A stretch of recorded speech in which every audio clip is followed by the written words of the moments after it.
Alhamdulillah, alhamdulillahilladzi manna 'alal muslimina biinzalil Qur'anil karim wa takaffala bihifdhihi fis suduri was suturi ila yaumiddin wa ja'ala min tatimmati hifdhihi hifdha sunnatil mursalin.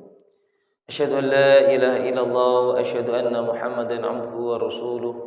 Arsalahullahu basyira wa nadhira wa da'iyan ila Allah bi'idnihi wa sirajan munira. Yaqulullahu 'azza wa jalla Aqimis salata liduluki syamsi ila ghasaqil laili wa qur'anal fajri inna qur'anal fajri kana mashhuda. Wa qala nabiyuna Muhammadin sallallahu alaihi wasallam raq'atul fajri khairum minad dunya wa ma fiha.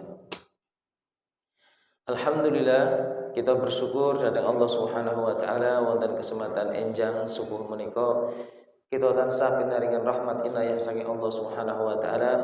Allah Subhanahu wa taala maringi kita taufik sehingga kita saged menggunakan nikmat Allah Subhanahu wa taala arupi nikmat sehat ugi nikmat waktu untuk bisa hadir wonten masjid, wonten musala Nurul Yamin dalam keadaan sehat untuk melaksanakan salat yang paling mulia yaitu salat subuh. Di mana saking mulianya salat subuh ini sampai Allah Subhanahu wa taala bersumpah dalam surah Al-Fajr bahkan menjadikannya salah satu nama di antara 114 nama surah dalam Al-Qur'an. Allah Subhanahu wa taala menyebutnya dengan surah Al-Fajr, yaitu waktu subuh, salat subuh. Dan diawali dengan sumpah wal fajr, dan demi waktu subuh. Begitu mulianya waktu ini, begitu mulianya salat subuh ini sampai Allah Subhanahu wa taala mengabadikannya dalam Al-Qur'an. Bahkan dalam ayat yang lain dalam surah Al-Isra Allah Subhanahu wa taala katakan wa qur'anal fajr, dan salat subuh inna qur'anal fajri kana mashhuda. Sesungguhnya pelaksanaan salat subuh itu disaksikan oleh Allah Subhanahu wa taala, wa syahidu wa masyhud, dan Allah lah yang menyaksikan, manusia yang disaksikan. Wa malaikatul laili wa malaikatul nahar. Setelah Allah Subhanahu wa taala yang menyaksikan adalah para malaikat malam dan siang. Karena sesungguhnya setiap hari kita dijaga oleh dua malaikat. Selama siang kita dijaga oleh malaikat siang, dan selama malam kita dijaga oleh malaikat malam. Dan pertemuan mereka berdua adalah di waktu salat subuh dan di waktu salat asar. Ketika kita sedang melaksanakan salat subuh, maka para malaikat yang sudah menjaga kita selama semalam berada di masjid. Dan malaikat yang siap-siap akan menjaga kita selama siang, maka mereka juga memulai tugas tersebut dari Allah Subhanahu wa taala dengan berkumpul dan berjumpa dengan malaikat malam di saat kita melaksanakan salat subuh. Maka alhamdulillah, sesungguhnya dengan kita melaksanakan subuh secara berjamaah ini adalah merupakan bentuk kesempurnaan iman seorang muslim. Karena di antara ciri-ciri orang yang imannya masih sepenggal-sepenggal, atau bisa dikatakan adalah seorang yang imannya masih ada sedikit kemunafikan, adalah ketika dia masih berat untuk melaksanakan salat subuh. Sehingga Nabi sallallahu alaihi wasallam mengatakan walau ya'lamu ma fil atamati was subhi al-atauhuma walau habwa. As-salat athqalus salat 'alal munafiqin salatul subhi wal isya. Salat yang paling berat dilakukan oleh seorang munafik adalah yaitu salat isya dan salat subuh. Dan andaikan orang-orang munafik tersebut mengetahui pahala yang Allah Subhanahu wa taala siapkan ketika dia melaksanakan salat subuh dan salat isya di masjid, la atauhuma walau habwa, maka pasti mereka siap untuk datang ke masjid melaksanakan salat subuh dan isya secara berjamaah walau habwa, meskipun harus merangkak dari rumah. Di sini moga-moga menjadi perhatian khusus bagi kita, ya. Kita sebagai seorang muslim yang ingin memiliki iman yang sempurna harus berjuang keras untuk melawan hawa nafsu untuk melepas buhul-buhul syaitan yang mengikat kita selama semalam, dan kita lepaskan dengan nama Allah Subhanahu wa taala, yaitu kita gunakan untuk melaksanakan sholat subuh dengan berjamaah. Salawat dan salam senantiasa kita aturkan pada Nabi Muhammad sallallahu alaihi wasallam, keluarga juga para sahabat dan seluruh umatnya yang meniti sunnahnya hingga hari kiamat. Jamaah yang dirahmati Allah Subhanahu wa taala, suatu ketika Nabi sallallahu alaihi wasallam ditanya oleh beberapa para sahabat, sebagaimana dalam hadis yang diriwayatkan oleh Imam Tirmidzi dari sahabat Abu Hurairah radhiyallahu taala anhu. Nabi sallallahu alaihi wasallam ditangleti oleh beberapa sahabat. Apa pertanyaan sahabat datang Nabi sallallahu alaihi wasallam? An aktsari ma yudkhilun nas an-nar. Hai Rasulullah, kira-kira apa yang sering kali dan kerap kali menyebabkan manusia ini terjerumus ke dalam neraka? Wahai Rasulullah, apa sih yang menyebabkan manusia itu sangat mudah untuk masuk ke dalam neraka? Maka Nabi sallallahu alaihi wasallam memberikan jawaban dengan sangat singkat dan lugas. Apa jawab Nabi sallallahu alaihi wasallam? Al-fammu wal faraj. Wahai sahabat, tidak ada suatu hal yang lebih cepat menggeret manusia ke dalam kubangan api neraka melebihi al-fam, yaitu mulut-mulut mereka itu sendiri, wal farj, dan kemaluan-kemaluan mereka itu sendiri. Apa maksudnya? Apakah mulut dan kemaluan itu adalah suatu hal yang jelek? Tidak. Hakikatnya duanya adalah anugerah Allah Subhanahu wa taala, sumber kenikmatan. Akan tetapi apabila disalahgunakan, akan tetapi apabila tidak dijaga dengan sebaik-baiknya, akan tetapi apabila tidak disyukuri dengan sebaik-baiknya, maka justru dia menjadi kendaraan yang paling cepat menjerumuskan manusia ke dalam api neraka. Pada dasarnya seorang manusia itu juga bisa masuk surga dengan dua hal tersebut. Dengan lidahnya dia gunakan untuk membaca Al-Quran, dengan lidahnya dia gunakan untuk berkata baik, dengan lidahnya dia gunakan untuk banyak berzikir pada Allah Subhanahu wa taala, dengan lidahnya dia gunakan untuk berdakwah, untuk mengajarkan kebaikan kepada orang lain, masuk surga. Atau dengan lidahnya dia berjihad, menyatakan kebenaran dan keadilan di saat manusia takut menyuarakan kebenaran dan keadilan, itu juga jihad. Bahkan disebut oleh Nabi sallallahu alaihi wasallam, afdalul jihad qaulul haq ala sultani jair. Jihad yang paling utama dalam satu saat, ya, dan tidak ada jihad yang lebih utama saat itu dalam kondisi tersebut, yaitu qaulul haq, tetap berkata benar, tetap berkata jujur, tetap berkata berani ala sultani jair, terhadap regulasi penguasa yang zalim. Itu ternyata jihad juga dengan lidah.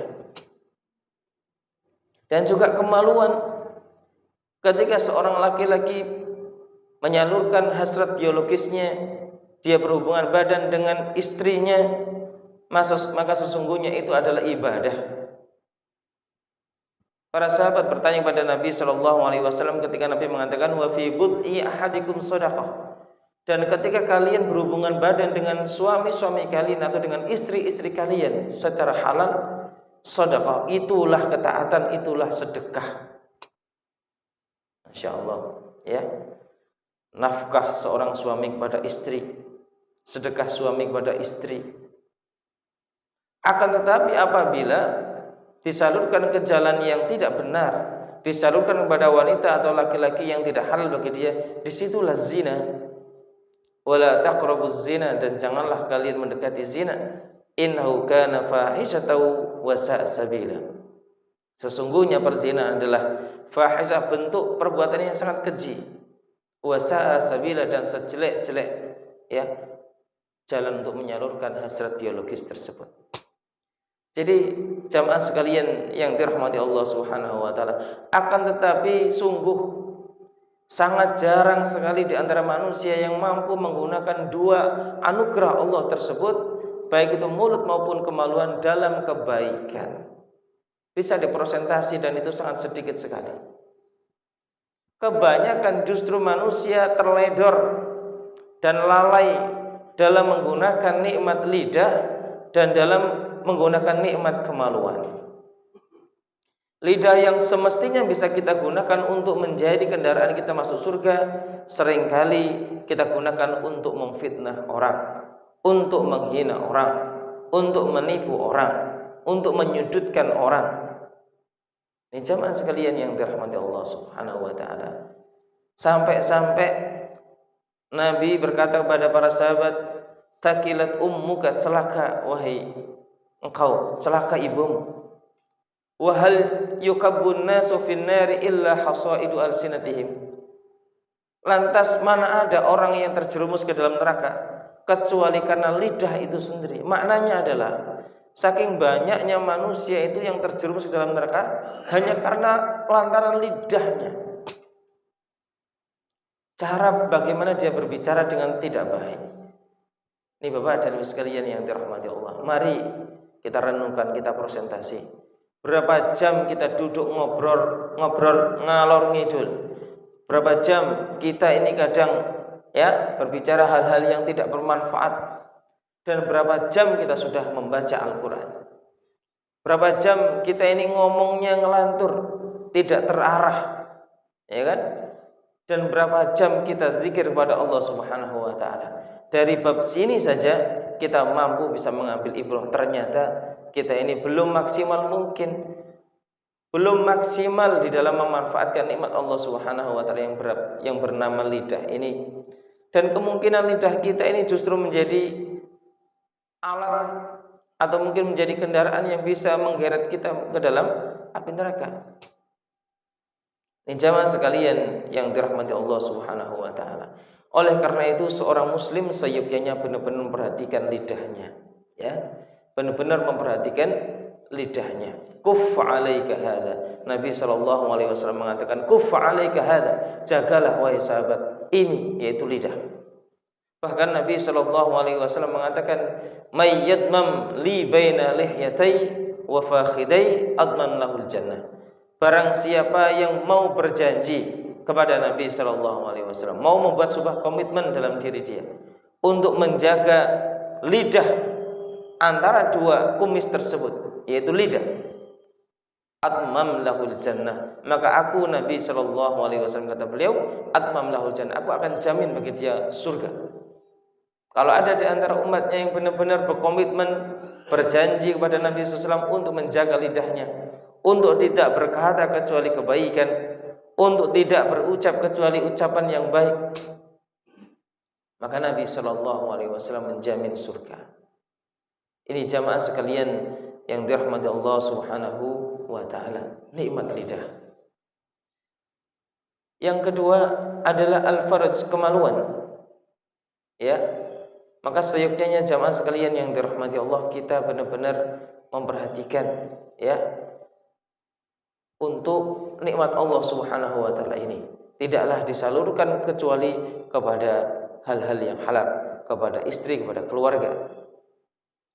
Dan jamaah sekalian yang dirahmati Allah Subhanahu wa taala, meskipun seringkali manusia digelincirkan oleh syaitan dengan perantara syahwat itu.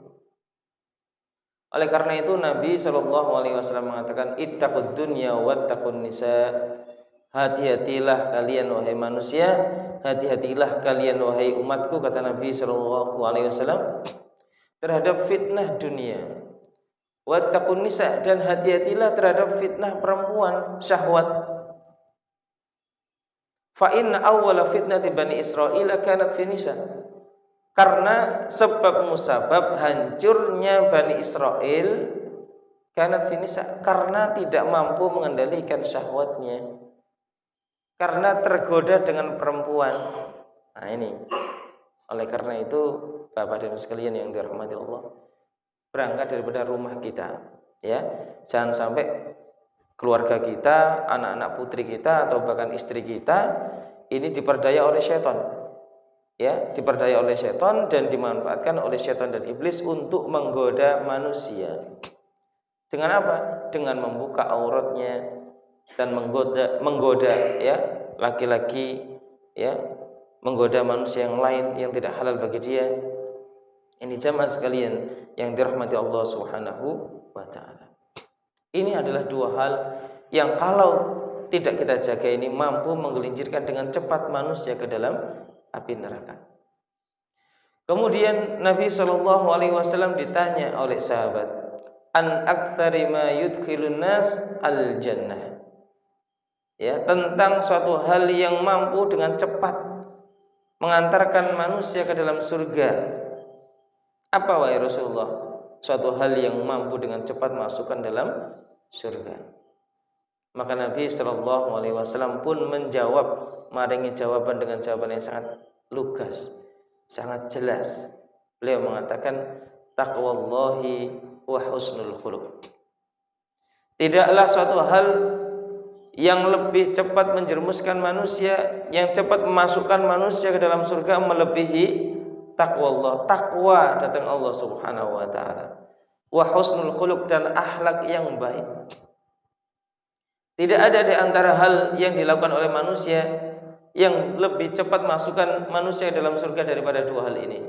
Takwa dan akhlak yang baik. Bapak dan sekalian yang dirahmati Allah, apa yang dimaksud dengan takwa? Takwa itu adalah kumpulan ilmu dan amal. Ilmu itu bersumber di dalam Al-Quran dan Sunnah. Bagaimana seorang muslim ini mendasarkan hidupnya kepada Al-Quran dan Sunnah. Bagaimana keyakinan akidah seorang muslim berdasarkan Al-Quran dan Sunnah. Bagaimana ibadahnya orang muslim, ibadahnya kita ini benar-benar ada dalilnya, ada dasarnya baik dalam Al-Quran dan Sunnah. Dan setelah kita mendapatkan ilmu tersebut, kita amalkan. Itulah yang namanya takwa. Jadi takwa itu bukan hanya kita ini berusaha membaca dan menghafal Al-Quran saja dan tidak kita amalkan. Berusaha membaca dan menghafalkan hadis-hadis yang sangat banyak saja dan kemudian tidak kita amalkan. Tidak hanya pintar saja takwa itu. Dan takwa itu juga tidak hanya beramal saja. Wes aku malas kalau belajar Al-Quran, terus kan waktu. Aku malas juga belajar hadis. Yang penting aku ibadah. Ibadah kalau tidak berdasarkan ilmu bisa salah, Bapak dan Ibu sekalian. Ya, bisa salah. Bahkan menjadi syarat amal ibadah itu adalah al-ilmu. Oleh karena itu Imam Bukhari, seorang ahli hadis, ya, beliau mengatakan babul ilmi qabla al-qawli wal amal. Bab tentang ilmu seyogyanya dimiliki sebelum berbicara dan sebelum beramal. Apalagi amalan-amalan yang wajib, sholat kita, ya kan, zakat kita, haji kita, ya, hal-hal yang wajib. Nanti ada kurban kita, ya.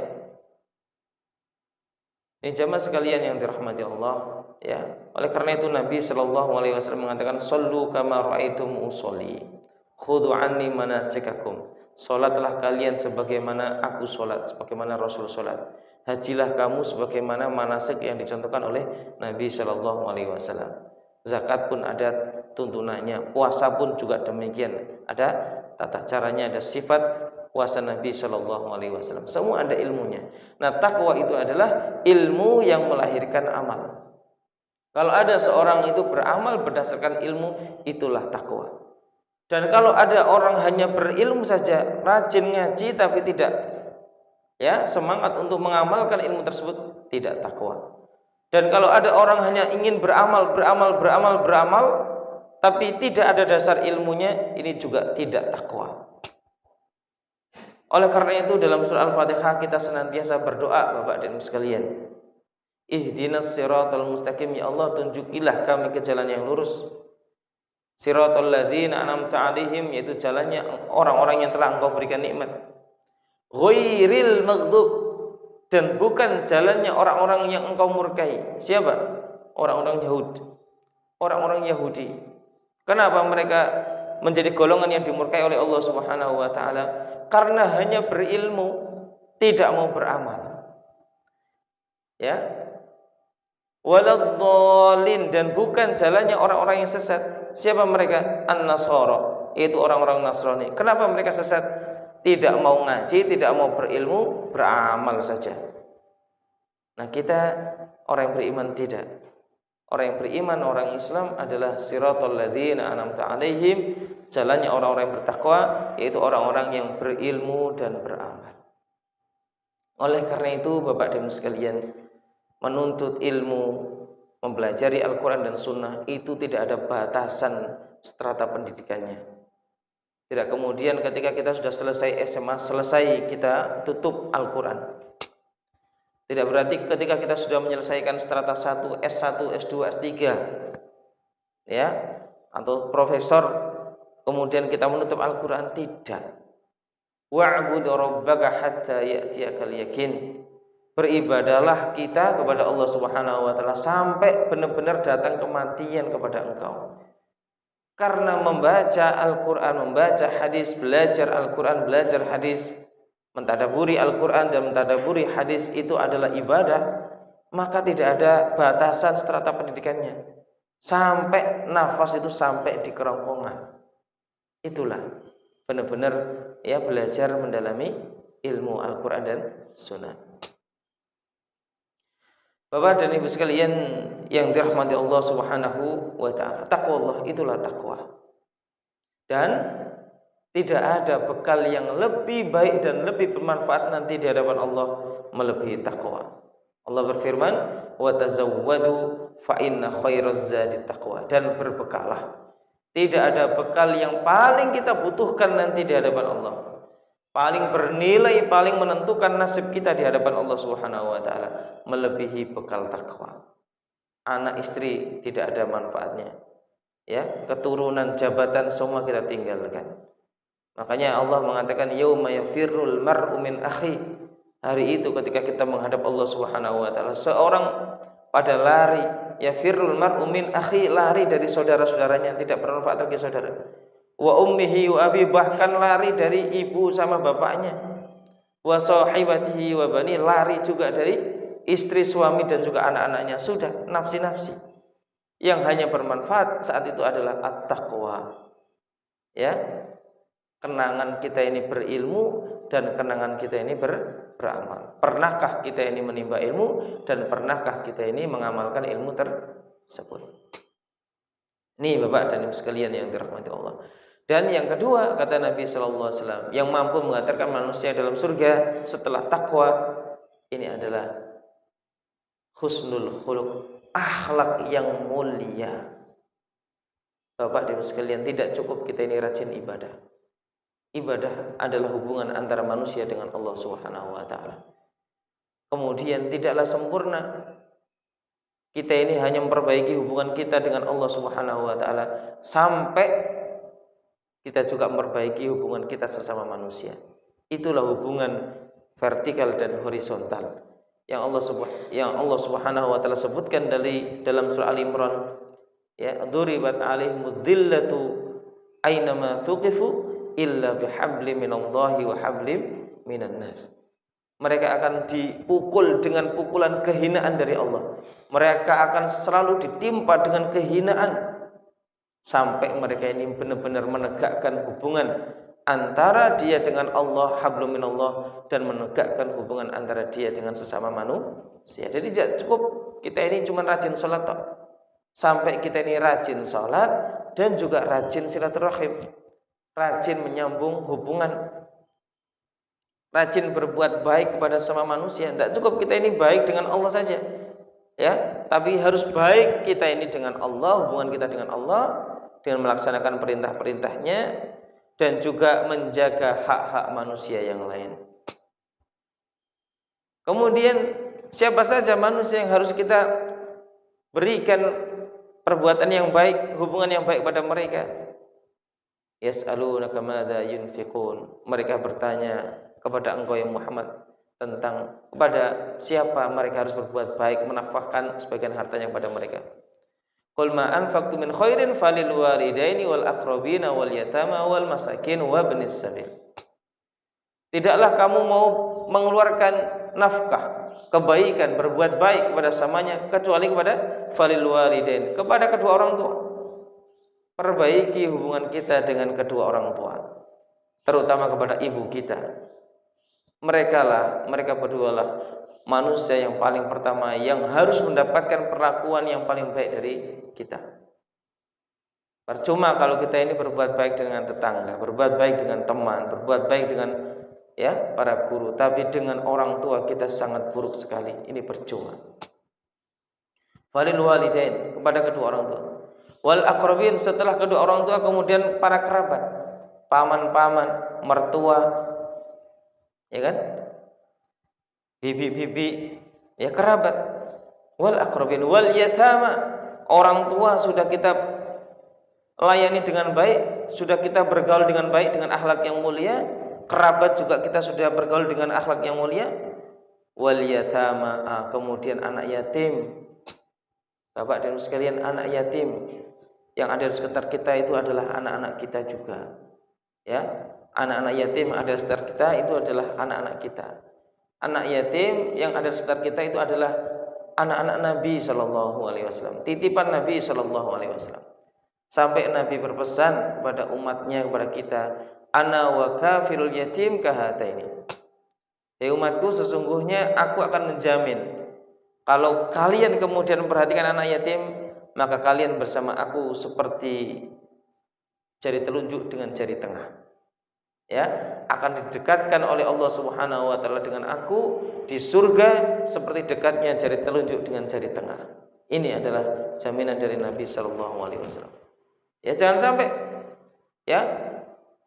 ada satu lingkungan muslim mapan-mapan bagus-bagus, tercukupi kebutuhannya, kemudian ada di satu sudut rumah, di situ ada satu keluarga di mana ada anak yatim di dalamnya, kelaparan, bahkan sampai meninggal karena tidak makan berapa hari. Wal iyazubillah, dosa semua karena ada anak yatim di situ. Ini jamaah sekalian yang dirahmati Allah Subhanahu wa taala. Wal yatama wal masakin, dan orang-orang fakir miskin yang ada di sekitar kita. Ya. Ini jamaah sekalian yang dirahmati Allah Subhanahu wa taala. Nah, demikianlah tadi hal-hal yang bisa mengantarkan kita ke dalam neraka, yaitu lidah dan kemaluan yang tidak dijaga dengan sebaik-baiknya, dan juga dua hal yang mampu mengantarkan kita ke dalam surga Allah Subhanahu wa taala, yaitu takwa pada Allah dan akhlak yang mulia. Dan akhlak yang mulia telah dicontohkan oleh Nabi sallallahu alaihi wasallam dan telah tergambar dalam perbuatan beliau, dan sumber akhlak itu adalah Al-Qur'an, tidak ada yang lain. Wa innaka la'ala khuluqin 'adzim, dan sungguhnya wahai Muhammad, engkau dengan Al-Qur'an yang engkau terima itu, engkau berada di atas akhlak yang mulia. Semoga sedikit ini bermanfaat. Subhanakallahumma wa bihamdik, asyhadu an la ilaha illa anta, astaghfiruka wa atubu ilaik. Assalamualaikum warahmatullahi wabarakatuh.